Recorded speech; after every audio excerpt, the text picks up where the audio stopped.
Lisbon, the city of 7 hills, sun-drenched rooftops, and that hypnotic Atlantic breeze. Tourists fall in love at first sight, and many expats stay for good. But not all that glitters in Lisbon is gold. If you're thinking about living here, you better know where to plant your flag and where to run the hell away from. Let's talk tiers. From Tier 5, the absolute bottom of the barrel, to Tier 1, the creme de la creme. Let's go. No fluff, no sugarcoating, just real talk.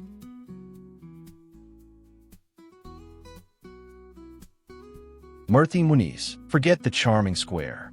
This is one of the roughest patches in central Lisbon. Drug activity, prostitution, and petty crime run high. And no, it's not culturally rich, it's just plain risky. Families? Solo expats? Swipe left. Untondent, a cousin of Martim Muniz. Same problems, slightly trendier bars. Yeah, there's some gentrification going on, but it's still noisy, sketchy after dark, and housing is crammed and chaotic. One step forward, 2 steps back. Santa Apollonia. It sounds fancy. It's not. The area around the train station is gritty, dirty, and comes alive at night. Not in a good way. Marginalized communities, weak infrastructure, and a don't walk alone here after midnight kind of vibe. Cais do Sudre. Some streets.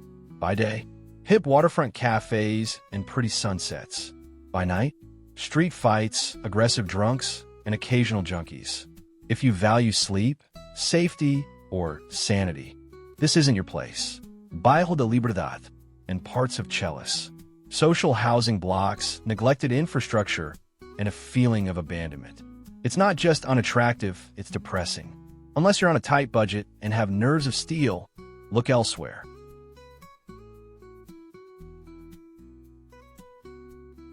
Chelis, main areas. Yes, it has parks and schools. No, it's not where you want to raise kids if you have other options. Infrastructure is weak, and although crime isn't rampant, it's not exactly polished either. Olivais, a tale of two olive eyes. On one hand, greenery, schools, affordable housing.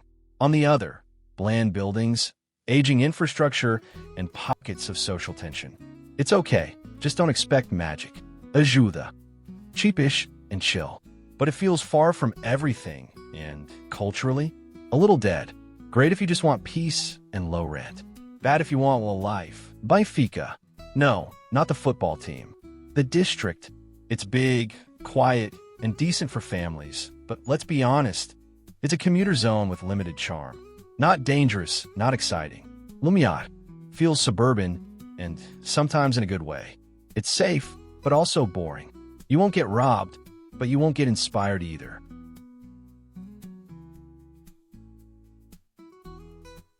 Campo de Ourique. Lisboners love this one, and for good reason. Markets, cafes, and parks abound. But there's a catch. No metro.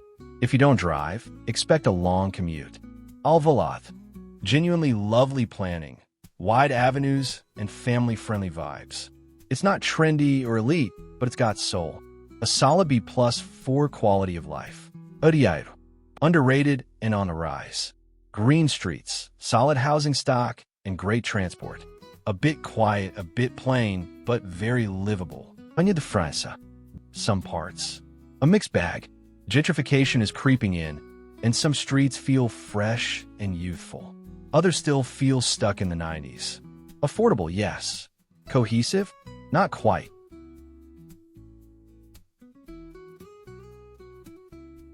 Bairro Alto. Lisbon's beating party heart. It's wild, multicultural, and endlessly Instagrammable. But living here?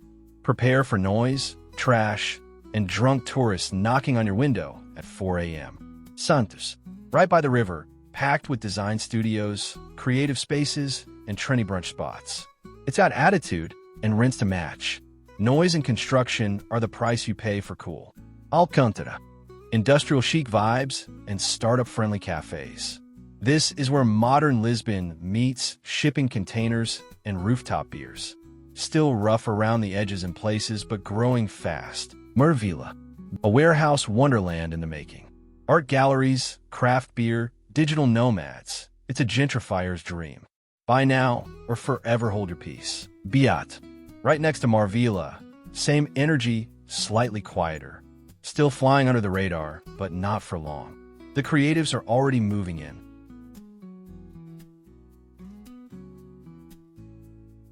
Príncipe Real. This is where Lisbon's cool kids grow up, get rich, and settle down. Upscale boutiques, lush gardens, gay-friendly, and insanely livable. If you can afford it, stop looking. Avenida de Liberdade, the Champs-Élysées of Lisbon.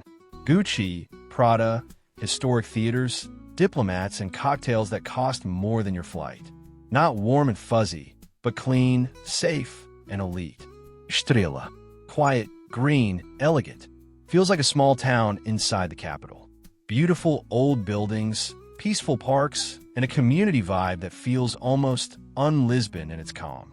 Baixa Chiado, smack in the heart of the action. Tourists everywhere, sure, but it's also stunning, walkable, and convenient as hell. If you thrive on buzz, this is your playground. Campo de Ourique again. Wait, didn't we put this in Tier 3? Yes, but it straddles the line. It's not elite, but it's got heart, soul, and a fiercely loyal fan base. For many families, it's the ideal compromise. Parque das Nações. Glass, steel, ocean breeze. This place looks like a tech utopia. Safe, new, full of parks and top-tier schools. Perfect for families and digital nomads who like order and views. Lapa, old money, diplomatic villas, and a total sense of security. If you're over the party phase and want peace with prestige, Lapa's calling. Lisbon isn't just one city, it's 5, layered on top of each other. Whether you're broke and bold, a growing family, or just looking for a quiet sunset with wine, this city has a spot for you. Just make sure it's not Martin Moniz. Seriously.